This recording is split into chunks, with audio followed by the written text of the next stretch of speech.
Yeah. Hi, Adolfo. I'm Jamal. I want to just start by saying thank you so much for this film. I've talked about it all. Well, basically since I've watched it, I haven't stopped talking about it online. Congratulations as well. You know the you've won the Critics' Choice already, an Oscar Bafta nomination. That's got to be like really exciting and just yeah, really like an awesome feeling to have with this work. Well, yeah, thank you very much. Really kind. Pleasure to be speaking with you. And yeah, it's unbelievable. I'm like happy and surprised and everything at the same time. It's really hard to believe that this is all happening, but I'm so grateful. It's amazing. I want to talk. I've read so much about the way that you approach this. I've watched some of the other interviews you've done, and I just find that I'm really interested in kind of the conditions that have led to this, like like very patient and restrained film. There's such a big beautiful release that I find with this movie, and there's so much to talk about the way it looks, but I'm really interested in the way it kind of feels and how those two things are like tied together. I guess. I've read obviously so much about the use of natural light. I know that. Am I right in thinking you guys worked that way for Jockey as well? Yes, Yeah. yes. And I just know that there's like a long sort of lineage of these great, cinematographer director combinations and natural light that you're like a part of. And I guess I'm curious about what that process creates on set for you and for the performers. Is there a lot of patience from waiting for the kind of right moment? Are there moments that feel hurried, or is there control? I guess I'm just super interested to know when the moment arrives. What does that rhythm feel like for you? What does it do to the actors and to the crew to sort of, I guess, commit to that process? And how do you feel it all comes across on screen for us? Well, I think it all like first of all, it all came from a place of like I feel like especially in the beginning, like you mentioned Jockey.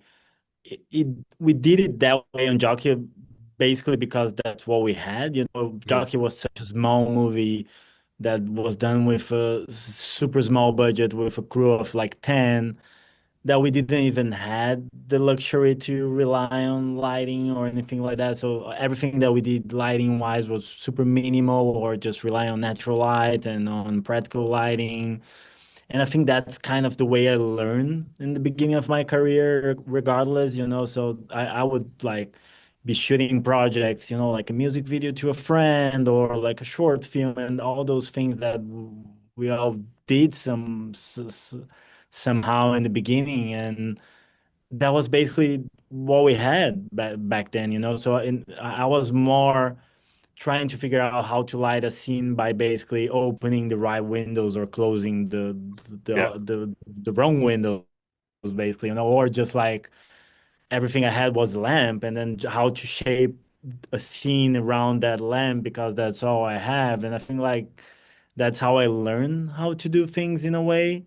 And at some point in my career, yeah, I had access to lights, and then I started using lights in situations that I don't necessarily needed just because they were available. And I think there are situations that you should, and amazing uses have been done with artificial lighting, and some cinematographers do that really well. But I figured out for myself that everything that I used to do without lights was better than what I was doing at some point just because I had the lights. So I was looking back also at like things that were just like more natural just because for obvious reasons. Obviously if you're using natural light it feels more natural, but also better. It was a better process. It felt better for the actors. We had more freedom because suddenly you can move the camera more. You're not worried about catching a C-stand or catching a light. And I feel like so terrified about the idea of being in front of the camera and acting that I know that actors do that for a living and they can do whatever and don't really care about it. But I feel like everything that I can do to make that whole environment easier for them in a way might help. So I feel like it's definitely hard to be dressed in a different way and to be acting like you are in 1920 in a small cabin in the woods, having like a simple dinner or whatever. and then suddenly there's a bunch of LED lights around you. Like I don't see how that helps. I don't know. I have no idea. So I feel like being around real candles and that's it might help. So I feel like it's not just like the end result, but also I think the process that you're able to feel more inspired somehow, even to like to position the camera and to see what they're doing. So obviously it needs a lot of work from all possible departments, as you were saying, like what does it take? So everybody needs to be aligned, not only for like make sure you have everything you need in terms of practical lighting and like so it's a lot of help from our department to be sure that you have enough candles and oil lamps and that the candles are double or triple wicked and that kind of like Mhm. things, but also a lot of scheduling around. So you make sure you are at the right place at the right time all the time. And I feel like the fact that we shot everything on location, then again that the amazing art department in this movie built all the sets on location, allowed us to be inside when light didn't feel good outside, and then just to go out when light felt good outside. And this all feels like, oh, but then are you just waiting for the right light outside? Yes and no, because you are either inside or you're doing splits and shooting like beginning the day at 2 p.m. and then shooting to the night, but also gives you time to rehearse when the light is not right. And in the end, when you're actually shooting, everything moves faster because you're not waiting for like the classical way you would do it, right? You do the wide and then you relight for the close up and then you relight for the other side.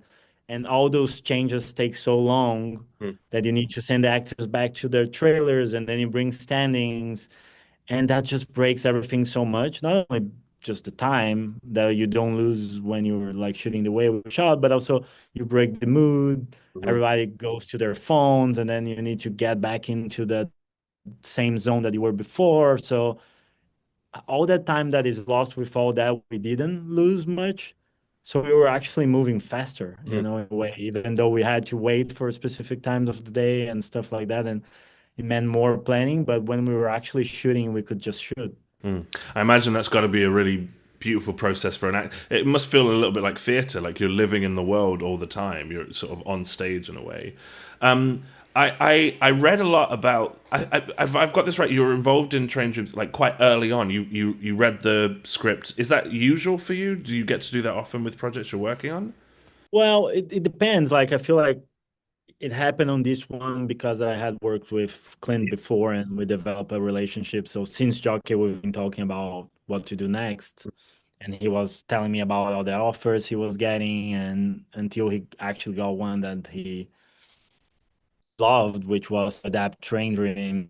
He loved Dennis Johnson's work, so he felt really that was the deep project. And he was sending me early versions of the script already, which before I was even actually attached to the movie, almost like as a friend and a Sure. wishful collaborator. But it's amazing because then you have the time to digest the movie and not really just think about how to shoot the movie, Mhm. which I think it's like what usually happens. You get the movie a few couple months before you actually attach to the project or just like a week or two before you attach to the project. And then when you become attached to the project, you basically just worried about solving problems and and like how to shoot it and you don't necessarily have enough time to connect yourself to the story and emotions and to think about it. You can actually read the script, go live your life, think about all the stuff, and then suddenly you are in a museum and you see something, an art that inspire you about that. Like it's good to have that time. It's a Yeah. luxury that you rarely have, but it's amazing to have that. Do you remember what was sort of, I guess, like what was guiding you first when you're like, I guess you're getting to have a sort of emotional relationship to the story. Do you recall like those early feelings? Totally. I mean, I remember the first time Clint sent me the script, he was telling me like, I'm not sure you're gonna connect with the story, like it's the story about this American guy in the middle of nowhere in the US that is a logger in the beginning of the last century. Not sure you as a Brazilian is gonna connect at all with that. And I was like, yeah, I mean, let's see. And then when I read it, I was surprised myself, and Clint was surprised when I told him how much that felt like, almost like it's the script that I connected the most in my life that I read. And for a lot of aspects, basically because the life of the character, I mean, Joe's Edgerton's character, Robert, mm, it's almost like my life in terms of like this guy that works away from home for several months Yeah. with a bunch of people he doesn't know, and he tries to make that his family somehow, but he's away from his actual family. But then when he goes back home, it's hard to reconnect to his house and his family. It's almost like that feeling of misplacement everywhere he is all the time. And this is basically a filmmaker's life, you know, like we go stay several months away from home, shooting a movie with a bunch of people I never met before that I might never see again. And it's always hard for me to go back home and reconnect, especially like because some things change while you are away. And there was other aspects in the movie too, you know, like grief that unfortunately most of us, probably all of us, go through at some point in life, immigration, being an immigrant myself. So there was so many aspects in the movie that I could relate to, that I felt so connected to it from day one. And I feel like that's the main reason we wanted the movie to feel approachable somehow, you know, like natural light Yeah. was also key to that. You know, like how do we do it as naturalistic as possible so it doesn't feel like a distant period, please? How does it feel like connectable to everybody? So are those the immediate question? Because I'm wondering, it's so intangible, that first feeling, right? And I'm just so interested Yeah. how you translate those early processes into something that's more, I guess, technical, that shapes the film. Is Yeah. that kind of the through line of thinking about not wanting to Yeah. feel like a period piece? Yeah, I feel like it is that. It is like, okay, how do we make this connectable? Hmm. How we remove all those layers that a classic period piece have from the audience being able to connect with and relate to the characters, right? Like you're watching such a different reality, people that dress in a different way, people that talk in a different way, people that live in a completely different environment that you live. But in the end, it's all like the human emotions are the same throughout the ages, etc. So how do we remove all those layers so people can actually connect to the emotions that are the same, you know, like sadness, happiness, magical moments, memories, grief. And this movie, I mean, from the script, is such a beautiful script that Clint and Greg wrote. It felt a lot like memories more than like a biopic, you know, like it's just like random memories put together. So we really wanted to evoke that feeling, you know, like how do we make it feel like we're just watching someone's memories? How do we make it look sweeter and make it look more magical when it's a good memory? How do we make it look less magical when it's a bad memory, you know? So that also played a huge role on choosing at what time of the day to shoot. You know, all the memories around the cabin with him and his family were basically shot either inside with really warm lighting and comfy lighting, or outside during magic hours, sunsets, and beautiful skies. So all those moments look sweeter than they necessarily were, you know, just because those memories are like beautiful memories that he would have. And then the first time you actually see like a striking hard sun, for example, in the movie, is when he's seeing the burn cabin for the first time. So he's like facing the fact that everything he loved is gone, and the sun is harsh, and everything is like more grounded somehow because it's a bad memory. So there was a lot of like of those aspects that we brought into it, but like the main thing was, I feel like the main visual decision was how do we translate memories into images, Hmm. and the metaphor we find was pictures, you know, like how do we translate that. And the first thing we always think about memories is like pictures somehow. It's almost like the metaphor we got, we've been saying that a bit, but is that almost like you found that box full of pictures of someone's life and you're trying to piece that life together through those pictures, and those pictures are out of order. Some pictures are really posed.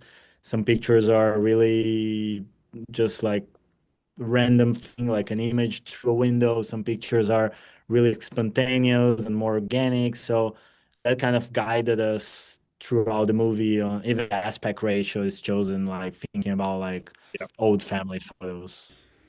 I read a little bit about that when I was preparing for this because my girlfriend hadn't seen the movie, so we watched it a few days ago, and I think watching it again I was so struck. Was there? I imagine there's a lot of improvisation in that process. Is there a lot of like making peace with what you don't capture? Like there are certain things that belong to the process that we maybe don't get in the finished product, or is that not really the case? Well, yes and no. I mean, like I feel like making a movie, it's. I mean, it's always so hard, but there is something always about like you plan a lot, right? Like making a movie is about planning a lot. So we always planned a lot. We knew exactly what we wanted, but I think like that's something that Clint does really well, which is doesn't matter how much you plan, things might change and might change for the better. And we would plan, for example, to shoot a scene inside and to have a happy baby and to have a beautiful scene where the baby is happy and everybody's happy. But suddenly the baby's crying, the baby don't want to be inside, the baby wants to be outside, and then you're gonna be fighting that like why what like what's the reason? And I feel like most of the times when you like see that and you realize that it can be different, why not like why the scene needs to be happy? The baby can be crying, then the scene can become about that and be even better than what you thought. So we were constantly adapting on set to those things and like leaving everything behind that we planned. And or just because the light was better outside than inside, or vice versa, we would just like shift or shooting with animals to the same thing, like, okay, this is better than whatever the animal is doing now. It's like, let's embrace it. Or weather, it's raining. We wanted the sun, but this might be better in the end. And I feel like whenever you get away with doing it in a practical way, you usually get something better than you actually plan when you embrace it. So there's a bunch of everything in the movie. A lot of scenes were really planned and executed the same way we planned. A lot of things are just like shifts from the plan, and a lot of things are just improvisations that we would have like 10 minutes between scenes, whatever, would just be like, okay, let's just create something new here. Let's do a scene where you guys are cooking and let's see what happens. And they were so much into the character. When you have an amazing cast like we had, they would be able to just talk whatever and knowing what the characters were feeling in that moment. And some of those scenes are in the movie. So I feel like also is then you shoot so many of those things, and then when you watch the edit, it's just like one scene that you shot for like 40 minutes of improvisations is in the movie for like 2 seconds, Yeah. and it's just a moment. And it's hard to not think, oh my God, it's a shame. It was so beautiful. But it is part of the process of like also like adapting and understanding, okay, that's enough. And I'm glad we did it. I was there with a camera for 40 minutes chasing a chicken, but it's there for 2 seconds in the end product. It's fine. It's what the movie needed. Yeah. It's so funny. I feel like I recall that a lot with movies with natural light. I seem to recall a great story with Terrence Malick on the set of the sort of Pocahontas film he'd done, where someone's giving a really wonderful speech and he's facing a chicken instead, and the speech is sort of in the background. I have one more sort of thing I wanted to pick up on about. I think the thing that hits me most about this movie is the structure. It's so patient, and like it would be sort of improper to call it slow. It's not that. It's just very kind of unhurried throughout the movie. The end. I don't want to say too much because people still haven't watched it, but the ending of this movie hits me in a way because of that structure. I think I'm so curious how aware you are of that. That design when you're working. Are you aware of the eventual film's rhythm when you're working on it, or does that something you realize later on? Do those things affect that process for you, like how you're working in that moment? Or yeah, I just the structure feels so important to me when I watch this film. No, yeah, totally. We were aware, like that was present from the script, and also like knowing Clint, having had worked with him and with Parker, the editor, I knew like where things were kind of go somehow. And we always talked about like how much that movie needed silence, and it was it from the script it was a silent character, you know, a character that's not necessarily expressing all his emotions with words and more with his actions and his face. I mean, Joe is such an amazing actor that Stunning he could performance. constantly just gives us everything without saying a word, and not even necessarily being that close to his face, you know, with the body language and etc. So there was a lot of that we knew from the beginning, and a lot of that was also things we found during the shoot, Mhm. especially by being around him and being around Joe and understanding how much he could give us just with a look or with a walk or anything like that. But going back to what I said about like having had work with Parker before, the editor and jockey, I knew that he would watch every single thing we shoot, doesn't matter like what. So I was constantly just like encouraged by Clint shooting things, you know, like whenever we were like 2 minutes waiting for 2 minutes for something, I would turn the camera the other way and shoot like I don't know, the sky or a tree or a chicken or you know whatever, because I knew we needed those things for the movie, for all those silence and for the narration and for everything that is happening, all those patience moments that you call somehow, that we were just like always shooting those things to make sure we had it. And again, like I'm sure they watched everything and put those things there in a way. Um, but yeah, I feel like it's a mix of like everybody being aware of it, but also discovering things in the editing. I feel like the movie changed a lot also in the edit. Oh, And okay. I saw that from the different cuts I was watching, and for the good always, you know, like I feel like there's always this chance of rewriting the movie in a way during the editing.